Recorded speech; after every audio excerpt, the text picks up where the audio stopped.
Hey everyone, and welcome back to the Problem with Authority podcast. I'm your host, Kiersten Kelley, and today we will be talking about the problem with therapy. So, people all the time, especially on my Instagram, because I follow a lot of therapists, a lot of social workers, we're talking about the benefits of therapy and everything that therapy can do for you and how great it is. But there are some downsides to therapy that we will get into. This isn't controversial, but I think these things need to be talked about because I recently had a really bad therapy experience with a therapist. So, we're going to go ahead and dive into it. So, my first point I have here is that therapy is not accessible. And I'm sure a lot of you who have sought out therapy or who are in the field know this.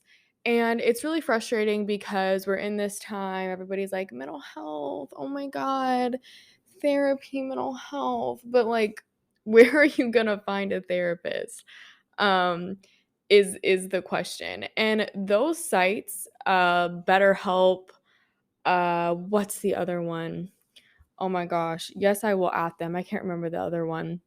But those are not great sites to find therapists. I am in a lot of Facebook groups, and therapists in there say how they don't manage your caseload well, they don't treat clients well, they don't treat their employers well. And it's honestly just like a scam, trendy thing that celebrities can promote because mental health and everything right now is trendy. So it's really just a way to capitalize and get money off of like the quote unquote like mental health trend, if that makes sense. So stay away from those, BetterHelp, all of those, just I wouldn't even go near them.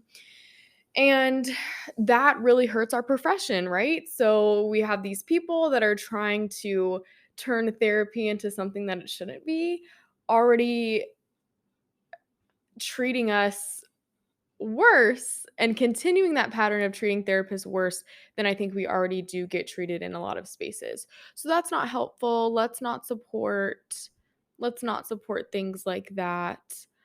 Yeah, moving on. Another thing that's inaccessible are different types of therapy that you can work in. So for example, like EDMR, like different models and things that therapists work in, that's not accessible. So like EDMR, if you're working with a therapist that does EDMR, it's naturally going to be more expensive than working in with a therapist that like just does like talk therapy. Which is frustrating because I've heard some really great things about EDMR.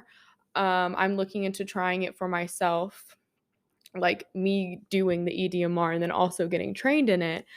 But that's not accessible to everybody. And another thing that's not accessible is diverse therapists of different races, of different backgrounds, of different anything. That is really hard. Genders, there's a lot of female therapists, I think. There are some non-binary trans therapists out there, but not as many as we need. And there's definitely not that many men, which would be really helpful. So the next thing is that it's not affordable. And this plays into a lot of things. So therapy that is affordable, so say like you have Medicaid or something like that, and maybe like the therapy is free. As the therapist, a lot of time working in places like that, like community mental health and different places like that, is not sustainable because of the work environment that they put you through. So good therapists typically leave mental health because community mental health doesn't value them. So that takes away from like quality therapists giving affordable therapy, if any of that made sense. So it's really an issue of the profession and how we treat ourselves and how we treat each other, and the way that people don't really value us at all. And they just expect us to have really high caseloads and work for free and don't take into consideration all that we do with our degrees and our backgrounds, the documentation, the notes, all things like that. So I could say that's why therapy isn't affordable. So, say if you're working with like a therapist in a private practice who takes more like commercial insurance, um, a lot of therapists, if they do take insurance, we have to fight with insurance companies a lot of the time because they don't want to pay us. So some therapists will negotiate with them to give them a higher payout. So, or they could also negotiate with them to get, the client's copay lower, but that sometimes is like less money for us. So then there's therapists who don't take insurance at all because it's just like a headache. And then they'll do like a sliding scale or just cash and stuff. And then the reason why their prices are so high, it's because honestly, that's what we're valued at. But it's kind of ridiculous that we have to be put in a position to only work with clients who can afford those prices and quote those fees in a private setting compared to being able to do that with an agency. Or even just because even in school social work, like I do counseling with the kids, like I work with kids, I'm on their IEPs and I do IEP counseling. And legally, like if I'm on an IEP, I have to meet with that kid weekly, but I don't get compensated extra for that. And I don't believe my salary is where it should be for all that I do. So it leads to burnout for therapists, which if we're not okay or if we're not doing good, then our clients are definitely not getting the best versions of ourselves because it is not sustainable for a therapist to have a caseload, I think, above 25 or 30. It's not. Like that therapist is not okay and they're burnt out. So if you have a therapist who has that high of a caseload, I'd maybe like rethink that because they're not okay. They're not okay at all. And it's not fair to them. So the next point is that there's not many great therapists.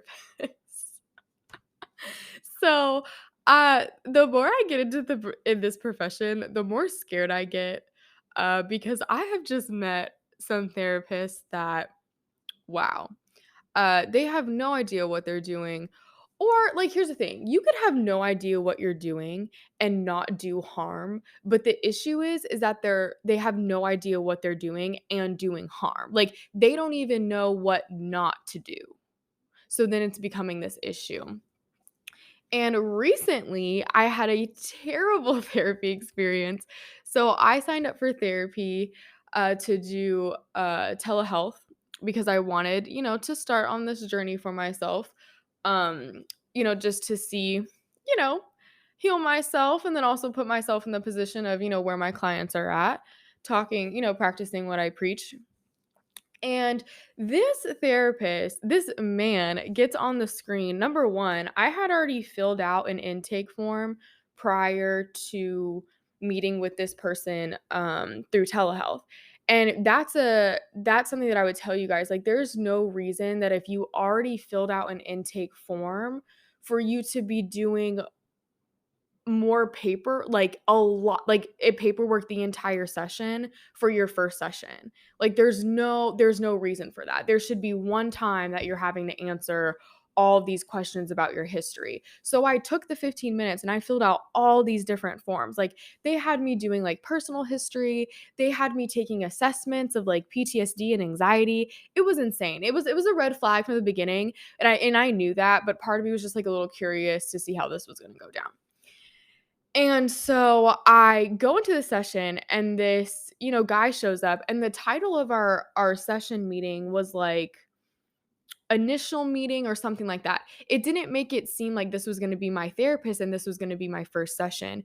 It made it sound that this guy was going to be like the intake person and then he was going to connect me with a therapist that best meets my needs. And some agencies do have that. So some agencies have a person that is hired specifically to meet with you, get your history, check all the boxes, write all your information down, and then they'll connect you with somebody who they think, can work best with what you're struggling with.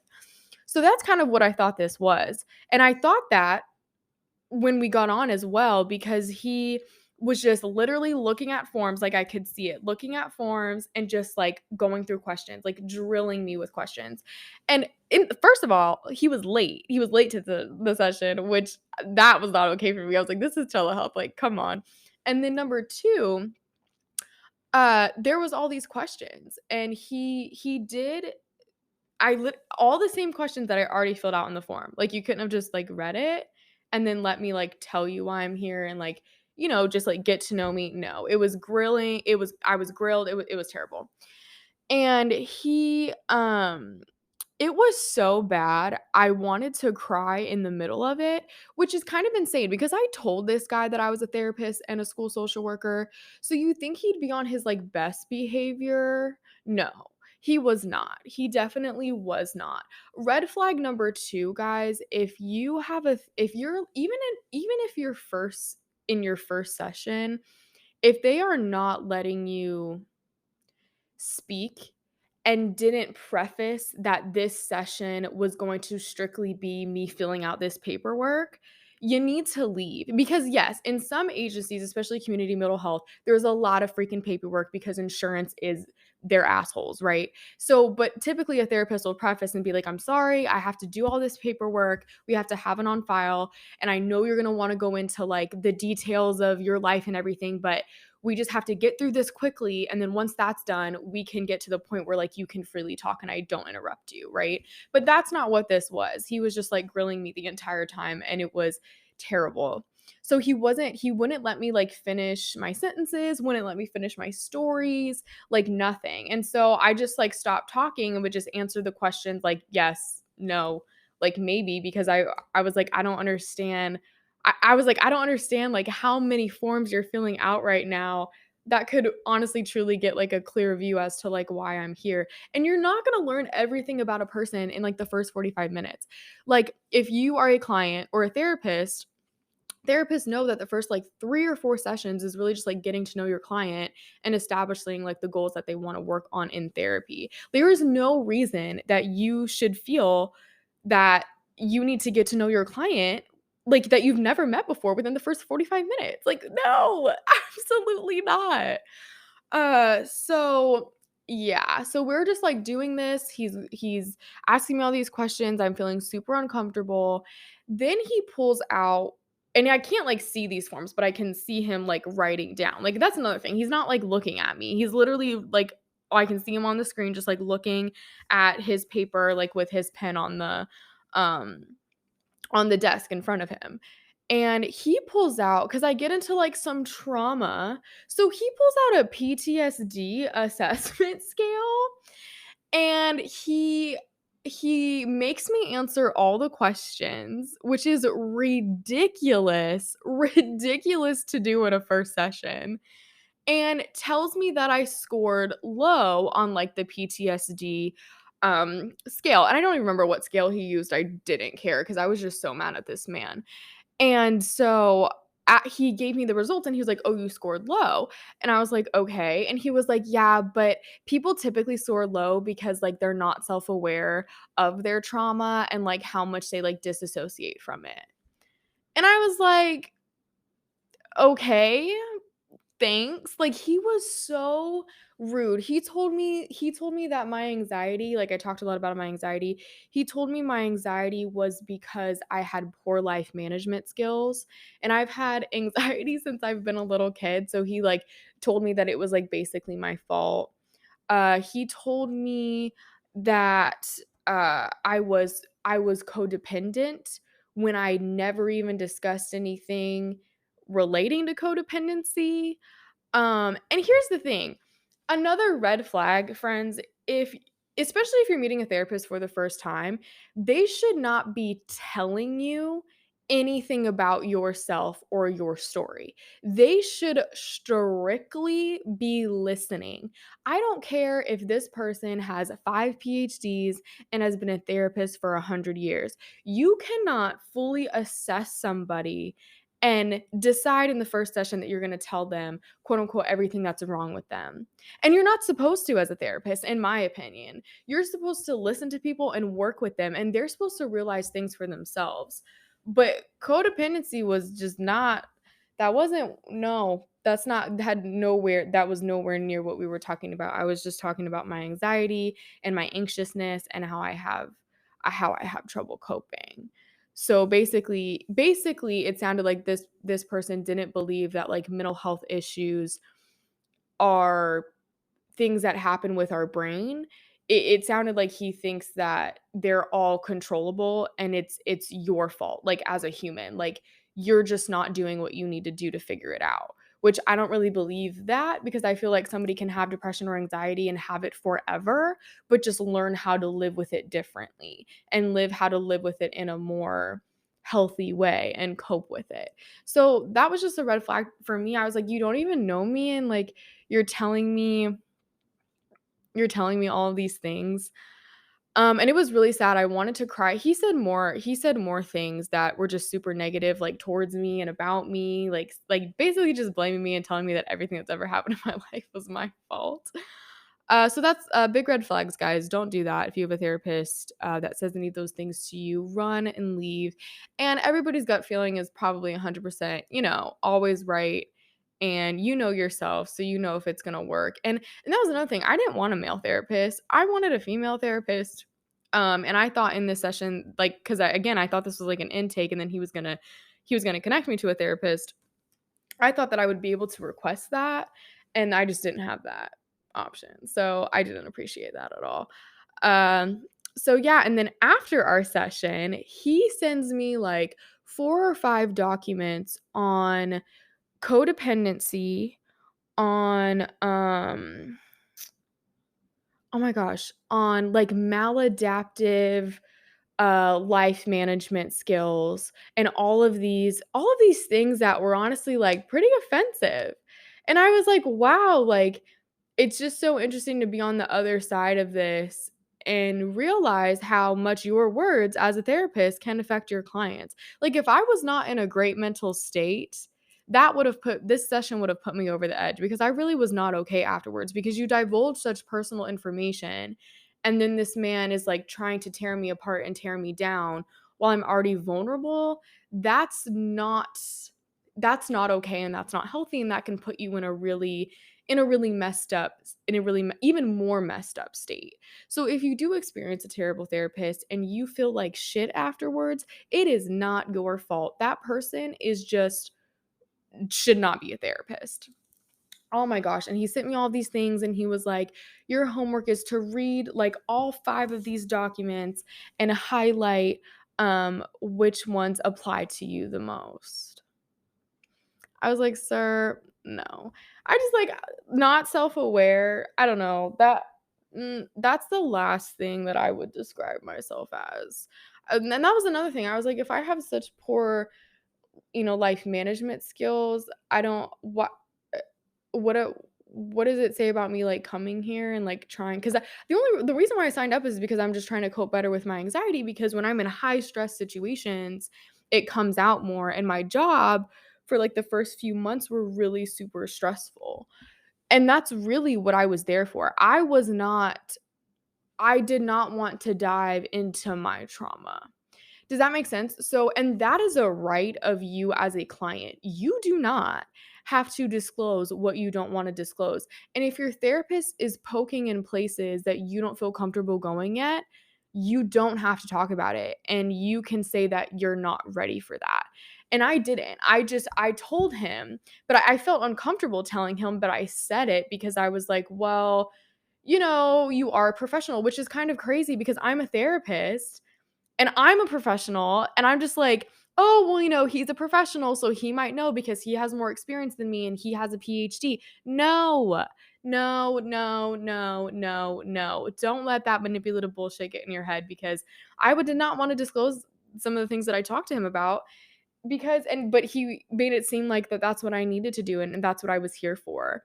So then he was like so proud of himself, like, "So you're really here because like this and that." And I was like, "Well, no, like, I came here for this, and that is something that once I feel comfortable with you, we can maybe dive into later, but that's not what I'm ready for right now." And that is 100% okay.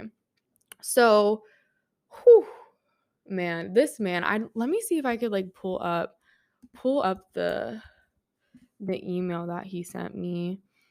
It was just oh, it was so gross. And I'm sure that so many of you have had terrible therapy experiences, which I think is why, like, people like this dude, is why therapy gets such a bad rap, because there's not good therapists. And then I was questioning myself.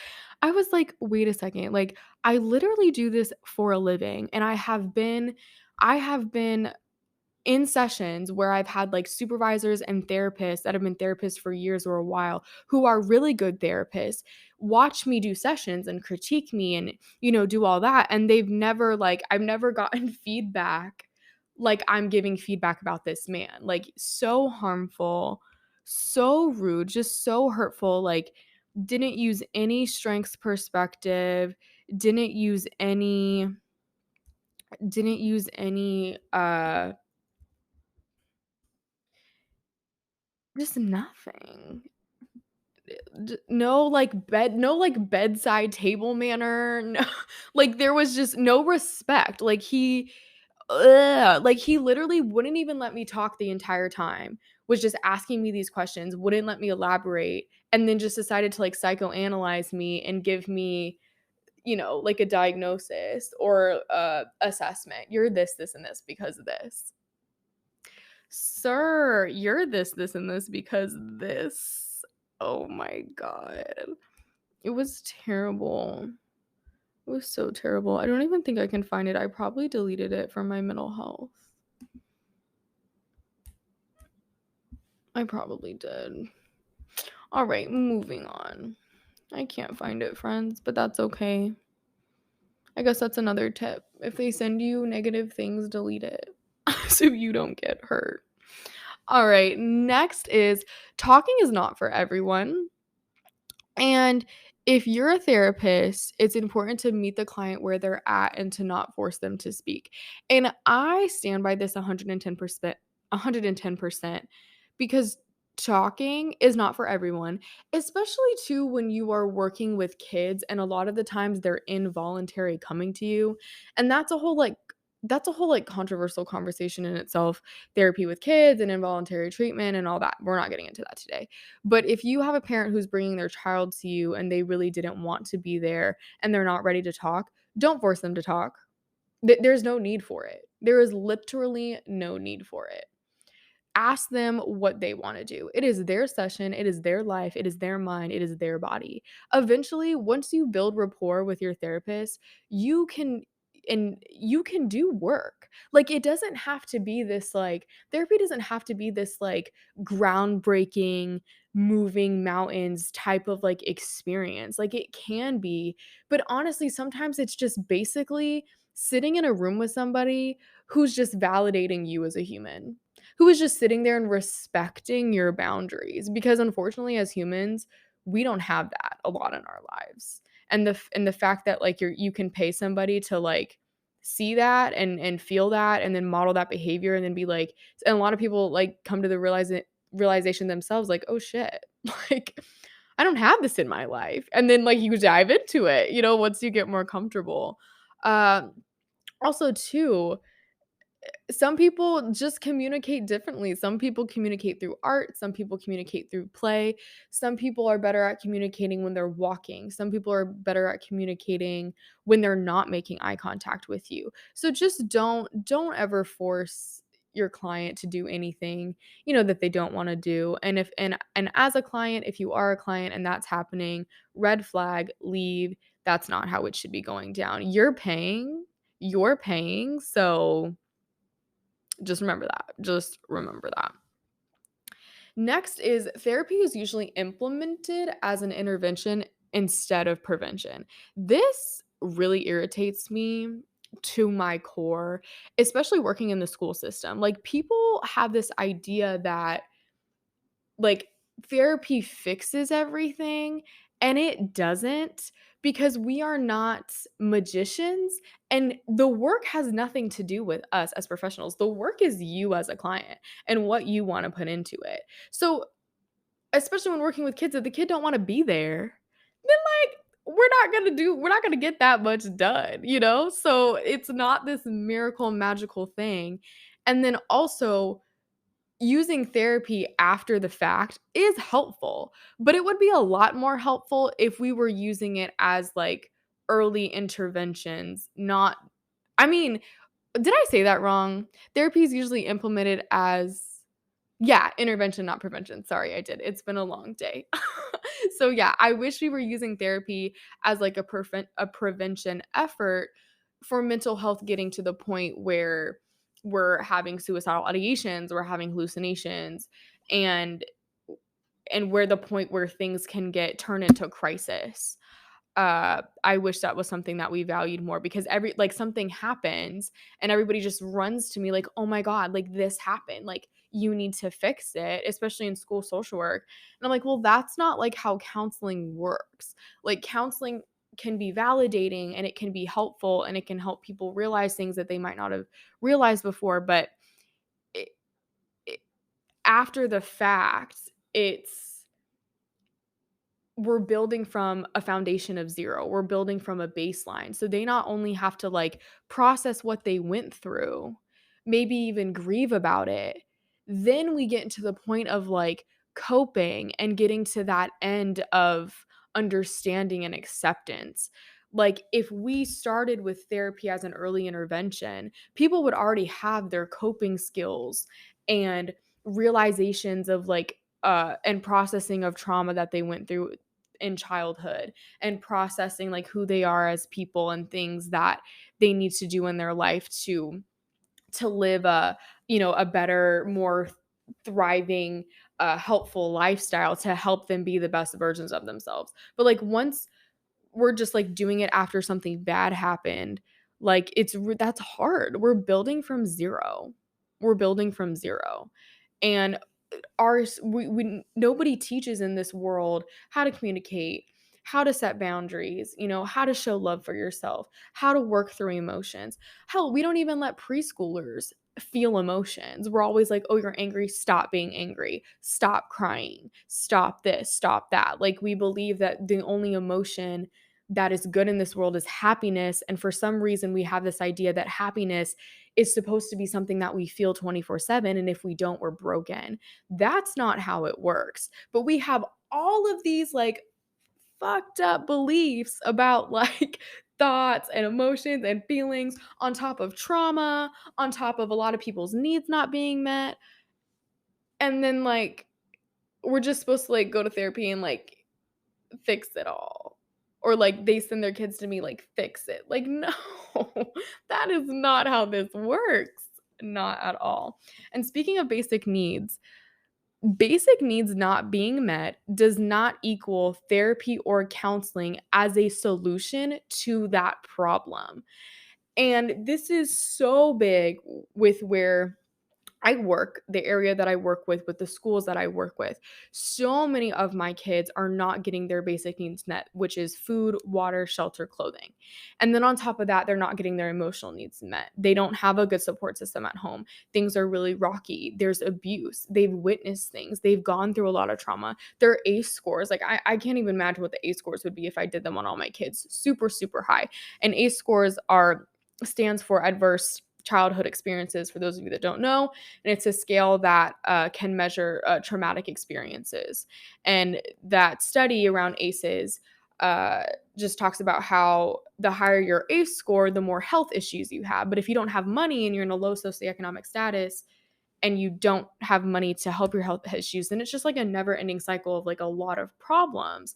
And I think a lot of people think, especially working in this district of people who are wealthy and have resources, they think like, "Oh, give it to the social worker and like that's gonna fix things." It's not. I can sit there and I can work with the kid and I can help them process and I can validate their emotions and all of that, but that is just such a small portion of a lot that they need. And yes, that one little thing could be like could mean so much to the student. Yeah, but that does not mean we get to ignore all of these other things that they're going through and just be like, "Oh, their situation is what it is." Like, no. That is not how this works at all. That's why it is kind of cool sometimes being a school social worker because we do look at families as a whole and we're like, okay, you need clothing, you need food, you need help with transportation, you need help with immigration, you need help with insurance, you need help getting your social security numbers, you need help with housing. There's so many things that we do in school social work that's not just the counseling portion of things, which is nice because that counseling portion is really just like helping the child and the family cope with the situation that they're in. And but really not we there those are problems that we can't really solve or fix their situation, if that makes sense. And that's what I'm learning a lot about in supervision is like when you get a client, what is their solvable problem? Which sucks because I wish that I could just wave a magic wand and all of these things were fixed for people. But a lot of people think like I give out a lot of mental health referrals. And a big part of me is like, yeah, that's great. But at the same time, we're really just helping these kids survive in the environment that they're in. And sometimes that's all that you can do because it would be too much to tap into the deep stuff because they're just trying to get through the day, honestly. Next, another thing that I would like to point out is experiencing violence in the community or individually does not equal therapy as a solution. Like, don't get me wrong, like, I'm a therapist, I believe in therapy, it can be super helpful. But again, like, I just, I work in an environment where we do a lot of crisis work. And there's a lot of violence in our community. There's a lot of violence in our schools. There's a lot of violence in the kids' home life. And it just, I don't know, it just always seems like they're sending it to me like, "Oh, counseling." And it's like, like, yes, counseling. I'm like teaching them to cope, but it's like there's a macro meso issue here that we should also be addressing. And I saw a post today that said social workers uh don't neglect your macro when you're doing your micro. And I 100% agreed with that because there's no way that we could just be like, "Oh yeah, counseling here. Here's counseling, to help you process and deal and cope with the violence." But then like completely ignoring like the violence and like the issue and like what's going on in the community and how to help people as a whole, you know? It just really upsets me. And the last few points I'm going to make is the problem with the way that people view therapy and what therapy is. It's not Tylenol. It's not something that you can just take and then it relieves your headache and then you don't take Tylenol again until you have a headache. That's not really what it is and how it works at all. But sometimes too, like in my community and my job, that's all the kids can get. So because therapy isn't accessible in a lot of ways, because you need transportation to get therapy, you need money a lot of times to get to therapy. Say you're on Medicaid, you have to have the time to take your kids or take yourself to therapy. Where do you have that when you're working like 10 jobs? And then like again, that's like a meso and macro issue, systems perspective, capitalist BS where like these people have like 3 jobs and like 6 kids and it's just not sustainable. That's not you're not a superhuman, right? So a lot of the time, when I see kids throughout the day, counseling is like Tylenol because for whatever barrier is stopping them from getting mental health counseling outside of school, they just see me throughout the day when they really need to talk to somebody, which when there's 1,400 kids in a school with a lot of the issues that I've been talking about going on, a lot of them need Tylenol, if that makes sense.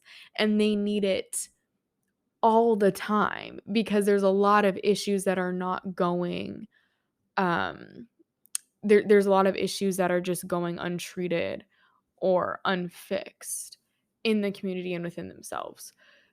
And that's not sustainable for us when there's 1,400 kids there's 4 guidance counselors, there's 1 social worker, and 1 school psychologist. And I'm not even and me and the school psychologist are not there. We're only there 2 days a week.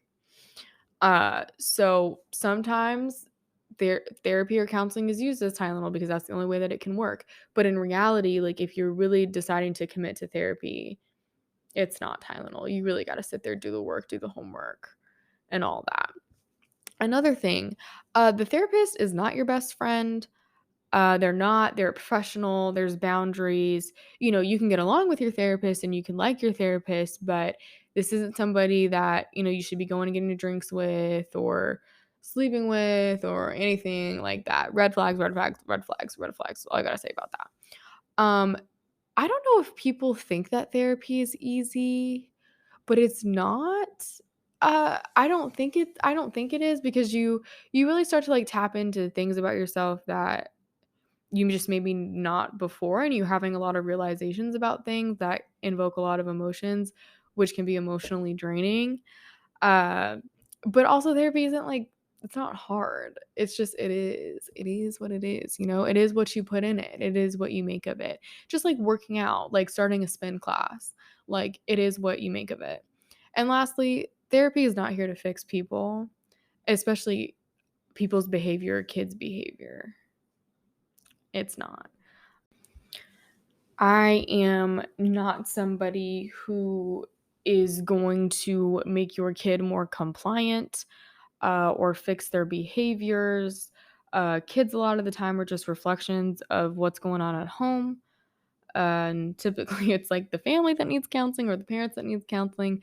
So don't send your kid to a therapist if you want them to quote unquote be fixed or be more compliant, because I think that's a really terrible mindset to go into it. And therapy, I don't think, is to fix people either. I think therapy is just to help people go on a self exploration journey. It's not like I just hate how people are like, oh yeah, like send them to the therapist, as if like as if A, therapy is for everybody, or A, like therapy is something that everybody wants, because it might not be. Like there's other things that you can do therapeutically on your journey that would be beneficial, like exercise or gardening or art, anything. At some point, I do think that some people are in a place where they do need professional help. Like they are beyond capable of working through the things that they struggle with.